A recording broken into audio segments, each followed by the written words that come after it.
Assalamualaikum warahmatullahi wabarakatuh. Apa kabar teman-teman hari ini? Alhamdulillah, ketemu lagi bersama Bunda Putri. Hari ini kita akan belajar materi pembelajaran di tema negaraku.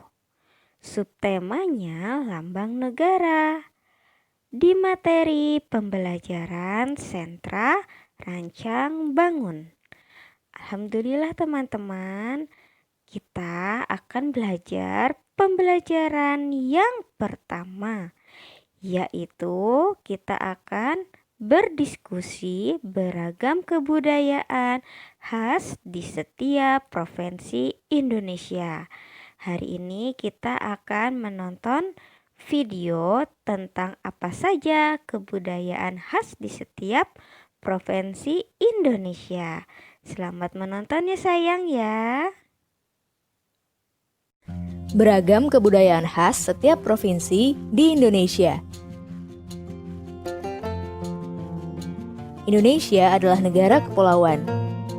Secara geografis, Indonesia terletak di antara benua Australia dan Asia, serta di antara Samudra Hindia dan Samudra Pasifik. Sementara secara astronomis, Indonesia berada di 6 derajat lintang utara sampai 11 derajat lintang selatan, dan 96 derajat bujur timur sampai 141 derajat bujur timur. Indonesia punya 2 musim, yaitu musim kemarau dan musim hujan. Negara kita ini disebut sebagai negara kepulauan karena terdiri dari banyak pulau. 5 pulau terbesar di Indonesia adalah Sumatera, Jawa, Kalimantan, Sulawesi, dan Papua. Indonesia dibagi menjadi beberapa provinsi dari Sabang sampai Merauke. Apakah teman-teman tahu ada berapa provinsi di Indonesia? Yap, ada 34 provinsi. Dari 34 provinsi itu, Indonesia punya banyak tempat yang penuh dengan keindahan alam dan sudah dikenal hingga ke luar negeri. Misalnya Danau Toba yang ada di Sumatera Utara. Danau ini terbentuk karena letusan besar gunung pada puluhan tahun lalu dan menjadi danau vulkanik paling besar di Asia Tenggara. Tak hanya itu, Indonesia juga terkenal dengan fauna yang beragam. Salah satunya adalah komodo. Kita bisa melihat hewan yang langka ini di Pulau Komodo, Nusa Tenggara Timur. Selain itu, masih banyak lagi keindahan alam dari Indonesia yang juga didukung dengan berbagai kebudayaan khas dari setiap daerah. Maka itu, bangsa Indonesia disebut sebagai bangsa yang majemuk karena terdiri dari banyak suku, adat, agama, dan bahasa daerah masing-masing. Setiap daerah di Indonesia punya budaya, adat, dan kebiasaan yang berbeda-beda. Hal ini bisa dipengaruhi oleh banyak hal teman-teman. Salah satunya adalah kondisi geografis. Misalnya, setiap provinsi punya rumah adat, pakaian adat, tarian adat, dan lagu daerah masing-masing. Contohnya Bali yang punya tari kecak, Papua yang punya rumah adat bernama Honai, dan Jawa punya pakaian adat bernama kebaya. Ada lagi Kalimantan dengan rumah adatnya yang disebut Betang, Sulawesi yang dikenal dengan suku Bugisnya, dan lain-lain. Oh iya, selain itu, Indonesia juga dikenal dengan beragam alat musik tradisionalnya yang khas, bahkan sudah sampai diakui oleh UNESCO. Misalnya angklung, yaitu alat musik yang berasal dari Jawa Barat. Angklung sudah mendapatkan pengakuan sebagai bagian dari World Heritage pada bulan Januari 2011 oleh UNESCO. Selain itu, Indonesia juga dikenal dengan beragam bahasa yang berasal dari berbagai daerah, seperti bahasa Minang, bahasa Sunda, bahasa Jawa, dan masih banyak lagi. Walaupun Indonesia punya beragam bahasa, bahasa yang digunakan secara umum tetaplah bahasa Indonesia yang menjadi bahasa persatuan kita. Semua ini menunjukkan bahwa Indonesia punya banyak sekali perbedaan, tapi kita sebagai masyarakat Indonesia harus bisa menghargai perbedaan itu dan hidup bersama. Hal ini sesuai dengan semboyan negara kita, yaitu Bhinneka Tunggal Ika, yang artinya berbeda-beda tapi tetap satu. Walaupun berbeda, kita tetap warga Indonesia. Kita harus saling menghormati dan menghargai, karena setiap budaya punya keunikannya masing-masing. Dengan begitu, kita bisa hidup bersama dengan bahagia. Ragam keindahan alam dan kebudayaan ini menjadi kekayaan Indonesia yang sudah sebaiknya dijaga agar bisa menjadi kebanggaan kita sebagai bangsa Indonesia. Nah, kalau teman-teman berasal dari daerah mana dan apa yang paling terkenal di sana? Tulis di kolom komentar ya. Teman-teman, alhamdulillah teman-teman. Tadi teman-teman sudah menonton dan menyimak tentang beragam kebudayaan khas di setiap provinsi Indonesia. Nah, tadi apa saja kebudayaan khas di setiap provinsi Indonesia? Yaitu ada rumah adat atau bisa dibilang rumah tradisional ya sayang ya. Jadi di setiap provinsi itu ada rumah adatnya sayang ya, beraneka ragam bentuknya, terus posisi bangunnya ya sayang ya. Yang kedua yaitu pakaian adat. Nah, di tiap provinsi pakaian adatnya berbeda-beda. Jadi dari daerah Bali, Jawa, Sumatera, Kalimantan, pakaian adatnya tidak sama teman-teman. Yang ketiga yaitu tarian adat. Nah, di tiap daerah juga tarian adatnya tidak sama ya teman-teman, beraneka ragam. Nah, yang seperti teman-teman ketahui, kalau di Provinsi Jawa Timur yaitu tarian adatnya apa? Tari Jaipongan ya sayang ya. Ya, ini untuk perempuan ya. Terus yang keempat yaitu ada lagu daerah. Nah, lagu daerah ini bisa dinyanyikan atau pakai alat tradisional ya sayang ya. Wah, banyak sekali ya teman-teman, beragam kebudayaan khas di setiap provinsi Indonesia. Jadi kita tahu ya sayang ya. Nah, selanjutnya tadi kan teman-teman sudah berdiskusi. Kita mulai yuk pembelajaran hari ini, yaitu membuat topi khas daerah Papua. Nah, nanti topinya modelnya seperti ini ya sayang ya. Jadi teman-teman bisa menggunakan kertas yang Bunda bagikan kemarin ya. Nanti teman-teman bisa mencari daun yang ada di lingkungan teman-teman, bebas daunnya sayang ya, nanti ditempelkan di kertasnya. Nah, hasilnya seperti ini ya sayang ya. Caranya Bunda akan tampilkan video cara membuat topi khas Papua, tapi videonya itu menggunakan bulu ayam. Nah, bulu ayamnya itu diganti dengan daun ya sayang ya. Selamat berkreasi.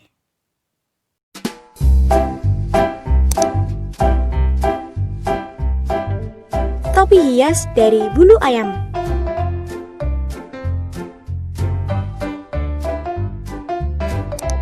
Teman-teman Smart Point, ternyata bulu ayam bisa dimanfaatkan menjadi topi hias loh. Bagaimana ya cara membuatnya? Siapkan alat dan bahan terlebih dahulu, yaitu karton bekas. Kertas manila putih bisa diganti dengan warna kesukaan teman-teman. Penggaris, gunting, pensil, lem, beberapa helai bulu ayam. Cara membuat: pertama, ambil karton bekas kotak susu.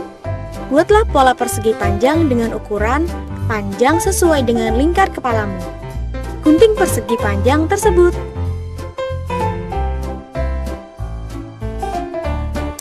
Kedua, buat pola persegi panjang yang sama menggunakan manila putih. Panjang dan lebar persegi panjang ditambah 4 cm. Gunting persegi panjang tersebut. rekatkan manila putih pada karton. Karton menjadi lapisan dalam topi.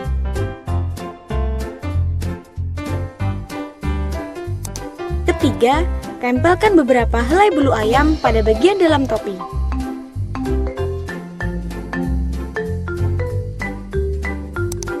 Keempat, tutup dengan karton manila, kemudian lem dengan kuat. Kelima, rekatkan ujung topi sehingga menjadi satu topi siap dipakai. Mudah kan caranya? Selamat mencoba!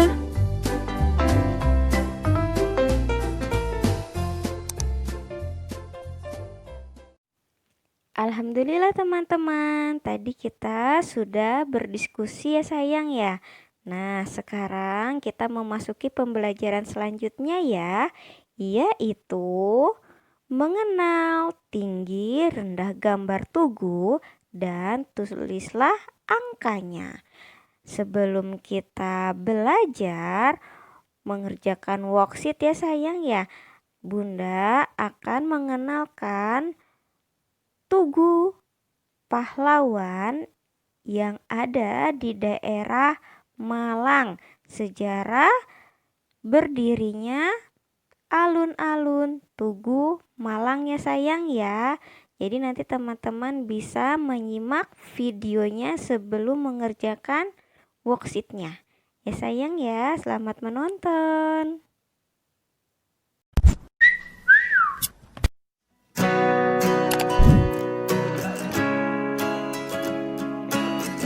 Halo Sobat Petualang, kali ini saya akan mengulas secara singkat sejarah salah satu tempat ikonik di kota Malang, yaitu Alun-Alun Tugu. Lokasi Alun-Alun Tugu ini berada tepat di tengah-tengah antara Gedung Balai Kota, Gedung DPRD, Alos Kodam Brawijaya, SMA Negeri 1 dan SMA Negeri 4 Malang. Dahulu tempat ini akrab dinamakan Alun-Alun Bundar, karena awalnya di sini hanyalah sebuah tanah lapang tanpa tugu, tanpa kolam, dan tanpa pagar seperti saat ini. Awal mula cikal bakal tempat ini pada masa kependudukan Belanda saat itu, dibangunlah taman yang dinamakan Taman Jan Pieterszoon Koon. Tujuannya sebagai pelengkap halaman gedung pemerintahan Hindia Belanda di daerah tersebut. Taman ini menjadi saksi sejarah perkembangan kota Malang dari masa kolonial hingga masa kemerdekaan pada tahun 1945. Lalu setahun setelah kemerdekaan, tepatnya pada tahun 1946, ada inisiatif dari pemerintah setempat untuk mendirikan tugu di tengah taman tersebut. Dan peletakan batu pertama pembangunan monumen tugu tersebut ditandatangani langsung oleh Soekarno dan A.G. Suroto. Namun belum selesai dibangun pada tahun 1947, agresi militer Belanda menghancurkan monumen tugu tersebut sebagai bentuk intimidasi mereka terhadap masyarakat Malang karena kegigihannya di dalam mempertahankan wilayahnya dari agresi militer tersebut. Lalu pada tahun 1953, monumen tugu yang runtuh akhirnya dibangun kembali oleh pemerintah kota Malang dan akhirnya diresmikan oleh Presiden pertama Republik Indonesia, yaitu Insinyur Soekarno. Monumen tugu ini juga memiliki arti sendiri. Mulai dari puncak monumen tersebut yang berbentuk bambu tajam yang adalah melambangkan bambu runcing sebagai tanda yang digunakan bangsa Indonesia untuk mengusir penjajah. Ada juga rantai yang menggambarkan persatuan dan kesatuan rakyat Indonesia yang tidak dapat dipisahkan oleh penjajah. Makna lain yang terdapat pada bagian bawah monumen tersebut yaitu memiliki 17 pondasi dan 8 tingkat, serta tangga yang berbentuk 4 dan 5 sudut. Kombinasi angka-angka ini melambangkan tanggal kemerdekaan Republik Indonesia yaitu 17 Agustus 1945. Sementara itu, bunga teratai yang berwarna merah dan putih yang berada di sekeliling kolam di tugu ini melambangkan keberanian dan kesucian, sesuai dengan warna bendera Republik Indonesia.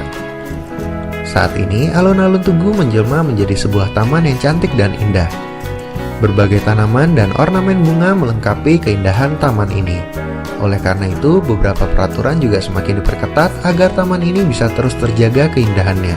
Di sini kalian juga bisa menemukan beberapa kursi yang digunakan agar pengunjung bisa menikmati suasana taman di alun-alun Tugu ini.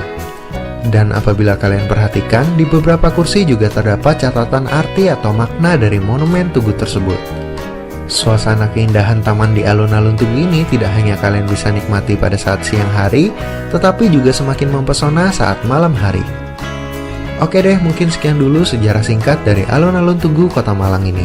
Semoga bisa menjadi informasi dan edukasi bagi kita semua. Nah, setelah teman-teman mengetahui sejarah berdirinya alun-alun Tugu Malang, sekarang kita lanjut mengerjakan worksheet-nya ya sayang ya. Nah, disiapkan alat tulis, pensil dan penghapus. Kita baca dulu ya perintahnya, yaitu ada banyak tugu di Indonesia. Urutkan dari yang paling tinggi hingga rendah. Tulis angkanya pada kotak. Tahukah kamu tugu apa sajakah itu? Sebutkan bangunan khas di daerahmu. Nah, coba kita lihat. Ada 4 tugu ya sayang ya. Ada gambar 4 tugu. Gambar tugu yang paling tinggi yaitu Monas ya sayang ya. Nah, Monas ini ada di Jakarta. Nah, yang paling tinggi yaitu Tugu Monas. Nah, di bawahnya kan ada kotak. Teman-teman bisa menulis angka 1 di dalam kotaknya ya sayang ya. Terus, tugu yang terbesar, yang tertinggi nomor 2 yaitu apa? Yaitu Tugu Pahlawan yang ada di Surabaya. Nah, di bawahnya ada kotak ya. Teman-teman bisa menulis angka 2. Selanjutnya, tugu yang paling tinggi, yang nomor 3 yang mana? Yaitu di sebelah tugu nomor 2 ya. Nah, silakan teman-teman tulis angka 3. Sekarang, nah yang terakhir, tugu yang paling tinggi yang keempat yaitu tugu di daerah Yogyakarta. Oke teman-teman. Nah, mudah kan? Nanti teman-teman bisa mengerjakannya sendiri ya sayang ya. Oke. Kita akan belajar materi pembelajaran selanjutnya sayang ya, yaitu dikte menulis nama-nama suku yang ada di Indonesia. Nah, nanti teman-teman bisa siapkan buku kotak kecil, pensil, dan penghapus. Di atasnya teman-teman bisa tulis dulu judulnya yaitu suku yang ada di Indonesia. Nah, yang pertama yaitu suku Gayo di Aceh. Silakan teman-teman tulis. Nomor 1, suku Gayo di Aceh. Sudah? Silakan. Nomor 2, teman-teman tulis suku Baduy di Banten. Nomor 3, silakan tulis suku Ambon di Maluku.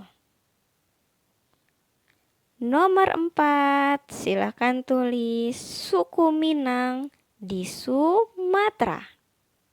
Yang terakhir, nomor 5, suku Asmat di Papua. Sudah? Nah, selanjutnya Bunda akan menampilkan sedikit cuplikan video tentang suku yang ada di Indonesia ya sayang ya. Jadi teman-teman bisa tahu suku apa saja yang ada di Indonesia. Selamat mengerjakan teman-teman.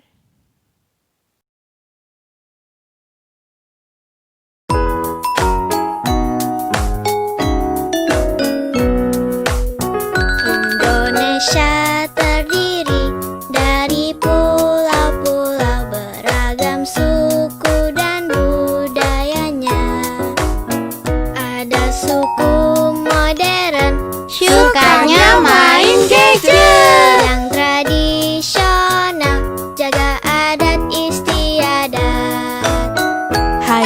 Siapa yang bisa kasih contoh? Saya. Suku Gayo di Aceh, suku Baduy di Banten, suku Ambon di Maluku, suku Batak, Minang, Jawa, dan Madura, suku Asmat, Bugis, Melayu.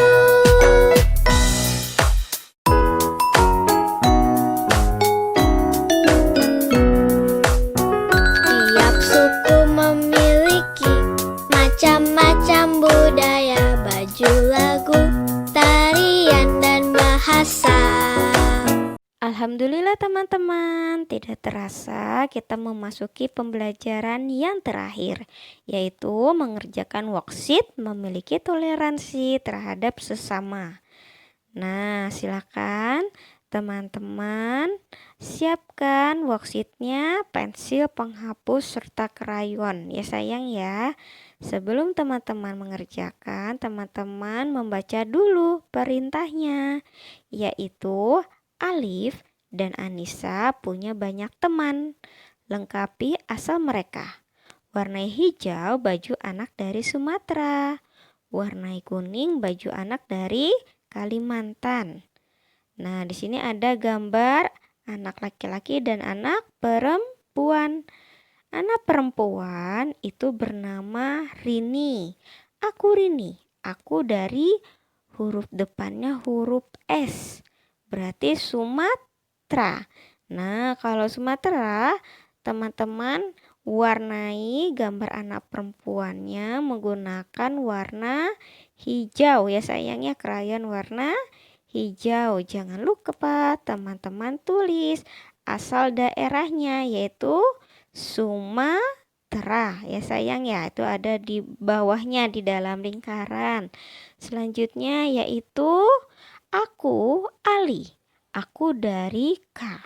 Kalau daerah dari huruf K yaitu daerah Kalimantan. Kalau Kalimantan berarti gambar anak laki-laki diwarnai warna kuning ya sayang ya. Jangan lupa untuk menulis daerah Kalimantan ya sayang ya. Oke, mudah kan? Jadi nanti teman-teman bisa mengerjakan sendiri ya sayang ya. Semangat. Nah, alhamdulillah kita sudah selesai pembelajaran hari ini ya sayang ya. Sampai ketemu di minggu depan ya sayang ya. Selamat belajar. Bunda pamit dulu. Wassalamualaikum warahmatullahi wabarakatuh.